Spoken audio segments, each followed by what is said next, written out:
Hi అండి, నేను మీ వల్లిని. Welcome to our channel Valli cooking. ఎలా ఉన్నారు అందరూ? ఈరోజు మన ఛానల్లో నేను ఆకుకూరల్లో ఒక మంచి ఆకుకూర అయిన మెంతికూర పప్పు అనేది చేసి చూపించబోతున్నాను. మెంతి ఆకు పప్పు అనేది చాలా రుచిగా ఉండిద్ది, చాలా కమ్మగా కూడా ఉండిద్ది. ఈ విధంగా కనుక చేసుకుంటే మీరు కూడా చాలా బాగా ఇష్టపడతారనమాట. మరి లేట్ చేయకుండా ప్రాసెస్ అయితే స్టార్ట్ చేసేద్దాం. Welcome to our channel Valli cooking.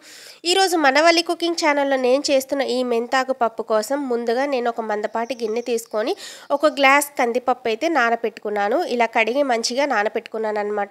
దీన్ని ఇలా పక్కన పెట్టేసుకొని ఈ మెంతాకు పప్పు వండడం కోసం నేను తీసుకుంటున్న ఇంగ్రీడియంట్స్ అన్నీ కూడా మీకు ఇలా చూపించేస్తున్నాను. నేను మెంతాకు అనేది 2 కట్టలు తీసుకున్నాను అండ్ మీడియం సైజ్ ఆనియన్స్ 2 తీసుకున్నాను అండ్ మిర్చి అండ్ టొమాటో ఇవన్నీ కూడా మంచిగా చాప్ చేసి పెట్టుకున్నాను అనమాట. మనకు కావాల్సిన ఇంగ్రీడియంట్స్ అన్నీ ఇలా సర్వ్ చేసి పెట్టుకున్నాను. ఈ మెంతాకు కూడా నేను మంచిగా క్లీన్ చేసుకొని ఇలా నీళ్ళల్లో అయితే కడిగి పెట్టుకుంటున్నాను. ఈ ఆకుకూర అనేది ఈ విధంగా మనం మంచిగా తీసి కనుక కడుక్కుంటే మనకి లోపల ఉన్న డస్ట్ అంతా కూడా క్లీన్ అయిపోయింది అనమాట. ఇప్పుడు నేను నానబెట్టుకున్న ఈ కందిపప్పుని ఇలా ఉడికించుకుంటున్నాను. మనం ఉత్త పప్పు మాత్రమే ఉడికించుకుంటున్నాము. సో ఈ పప్పు ఉడికేలోపు నేను మిగతా ప్రాసెస్ అనేది స్టార్ట్ చేస్తున్నాను. దీనికి కావాల్సిన ఒక కడాయి అయితే పెట్టుకొని దీంట్లో కొద్దిగా ఆయిల్ అయితే యాడ్ చేశాను. ఆయిల్ చూస్తున్నారు కదా నేను ఎంత యాడ్ చేశానో. ఇప్పుడు నేను ఇలా మిర్చిని అయితే ఫ్రై చేసుకుంటున్నాను. మిర్చి అనేది నిలువుగా ఇలా కట్ చేసుకొని కనుక ఫ్రై చేసుకుంటే చాలా బాగుండిద్ది. ఇట్లా మిర్చి కొంచెం ఫ్రై అయిన తర్వాత ఇందులోనే నేను టొమాటోస్ కూడా వేసుకొని ఫ్రై చేసుకుంటున్నాను. అండ్ టొమాటోస్తో పాటు ఆనియన్స్ కూడా వేసుకొని దగ్గరికి ఫ్రై చేసుకోవాలన్నమాట. పప్పు మెదుపుకుంటాం కదా, అలా కాకుండా నేను ఈ విధంగా అయితే ప్రాసెస్ కొత్తగా చూపిస్తున్నాను మీకు. అండ్ ఇలా గనక చేసుకుంటే టేస్ట్ కూడా చాలా బాగుండిద్ది. మనం అడుగంటకుండా ఇవన్నీ కూడా ఇలా కలబెట్టుకుంటూ ఉండాలి. దీన్ని ఒక 2 నిమిషాల పాటు మూత పెట్టి ఉడికించుకోవాలన్నమాట. ఇలా ఉడికించుకున్న తర్వాత దీంట్లో తగినంత సాల్ట్ వేసి మొత్తం కూడా మళ్ళీ మిక్స్ చేసుకోవాలి. నేను స్టెప్ బై స్టెప్ చూపిస్తాను, ఎందుకంటే నేను ప్రాసెస్ అనేది స్టెప్ బై స్టెప్ చూపిస్తే మీకు చాలా క్లారిటీగా అర్థమవుతుంది.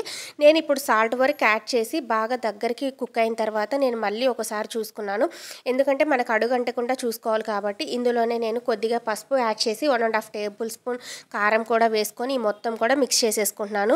మిక్సింగ్ అంతా ఇలా కంప్లీట్ అయిపోయిన తర్వాత దీంట్లో మనం కొద్దిగా వాటర్ అనేది యాడ్ చేసుకోవాలన్నమాట. ఇప్పటిదాకా మనం ఫ్రై చేసుకున్న ఈ మొత్తం కూడా ఇందులో మనం ఇప్పుడు కుక్ చేసుకోవాలి. అంటే ఈ గ్రేవీ అంతా కూడా బాగా దగ్గరకు వచ్చేదాకా కూడా కుక్ చేసుకోవాలన్నమాట. ఇలా చేసుకొని అంటే ఇప్పుడు ఇలా వాటర్ ఉంది కదా, ఈ వాటర్ అనేది మొత్తం కూడా మనకి దగ్గరికి గ్రేవీ లాగా వచ్చేస్తుంది. ఒక 5 మినిట్స్ పాటు ఇలా వదిలేస్తే మనకి గ్రేవీ అనేది కూడా మీకు దగ్గరికి చూపించేస్తాను. ఇక్కడ చూడండి, చూసారా ఇలా గ్రేవీ లాగా వచ్చిందనమాట. ఇలా వచ్చిన దీంట్లో ఇప్పుడు మెంతాకు కూడా వేసుకోవాలి. ఇందాక నేను నీళ్ళలో కడిగి పెట్టుకున్న మెంతాకు ఉంది కదా, అది కూడా వేసుకోవాలి. మనకి ఆకుకూరలు అంటే చాలా హెల్త్కి ఎంతో మంచిది, కానీ ఈ విధంగా గనక డిఫరెంట్గా ట్రై చేస్తే టేస్ట్ కూడా చాలా బాగుండిద్ది అనమాట. ఇప్పుడు నేను ఇట్లా గ్రేవీ వచ్చిన దీంట్లో మెంతాకు కూడా ఇలా వేసుకొని మొత్తం కూడా మిక్స్ చేసేసుకోవాలి. నేను కావాల్సిన 2 కట్టలు కూడా ఇందులో వేసేసుకున్నాను. అంటే పెద్ద సైజు లేవు కదా మనకి కట్టలు అనేవి, మీడియం సైజులో ఉన్నాయి కాబట్టి. కానీ మీకు కనిపించడానికి కొంచెంగా ఉంది, కానీ ఇక్కడ మాత్రం కొంచెం ఎక్కువగానే ఉండిద్ది కన్సిస్టెన్సీ అనేది. ఇప్పుడైతే ఇలా మొత్తం కూడా మిక్స్ చేసుకొని రెడీ చేసుకోవాలన్నమాట. ఇప్పుడు మనం ఇలా రెడీ చేసుకున్న తర్వాత మనం ఫైనల్లో మనం మెంతాకు అనేది వేసి బాగా దగ్గరికి కుక్ చేసుకున్నాం కదా. ఇందాక మనం ఉడికించుకున్న పప్పు ఉంది కదా, ఆ పప్పుని మామూలుగా మెదిపేసేసుకోవాలి. ఉప్పు వేస్తే మనం ఇక్కడ తగ్గించుకోవాలి, లేదు అని అనుకుంటే కనుక మనం సపరేట్గా ఇక్కడ ఉప్పు అనేది యాడ్ చేసుకోవచ్చు అనమాట. ఇప్పుడు నేను కావాల్సిన పప్పు కూడా ఇందులో వేసేసి మొత్తం కూడా కలబెట్టేసుకుంటున్నాను.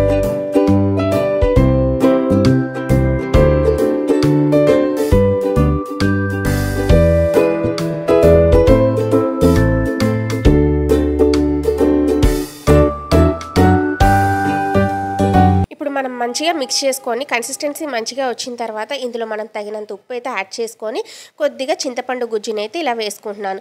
ఇలా వేసుకొని ఇప్పుడు మనకి గట్టిగా ఉన్న ఈ పప్పుని కొంచెం మనకు కావాల్సినంత చిక్కదనంతో కలుపుకోవాలన్నమాట.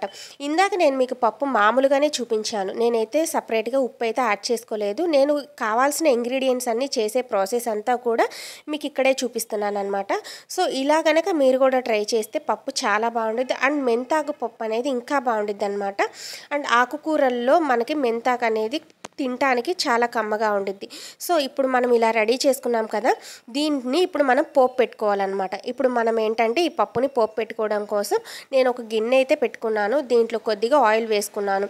మనకి పోపు పెట్టుకునేటప్పుడు ఆయిల్ కొంచెం ఎక్కువ ఉంటే కొంచెం బాగుండిద్ది. సో దీంట్లో నేను కొద్దిగా నెయ్యి కూడా యాడ్ చేస్తున్నాను. 1 టేబుల్ స్పూన్ నెయ్యి అండ్ కొద్దిగా ఆయిల్ వేసుకొని ఆయిల్ ఇలా హీట్ ఎక్కగానే దీని తిరగమాత వేసేసుకుంటున్నాము. దీంట్లో ఎండుమిర్చి, తిరగమాత గింజలు అండ్ కరివేపాకు, ఆనియన్స్ ఈ మొత్తం కూడా ఇలా వేసుకొని మంచిగా ఫ్రై చేసుకోవాలి.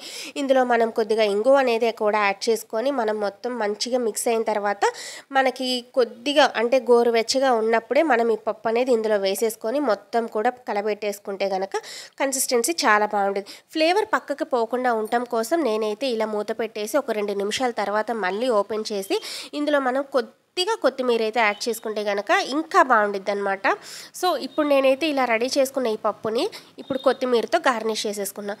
చాలా సింపుల్ ప్రాసెస్. మీరు కూడా ట్రై చేయాలనుకుంటే ట్రై చేయొచ్చు. చాలా నార్మల్గా చేసుకోవచ్చు అండ్ పెద్ద లెంతీ ప్రాసెస్ అయితే కాదు. మరిన్ని వీడియోస్ కోసం మనవల్లి కుకింగ్ ఛానల్ని సబ్స్క్రైబ్ చేసుకోండి. మీకు మన ఛానల్లో ఏమేమి వీడియోస్ నచ్చుతున్నాయో కూడా లైక్ చేయండి. Thank you.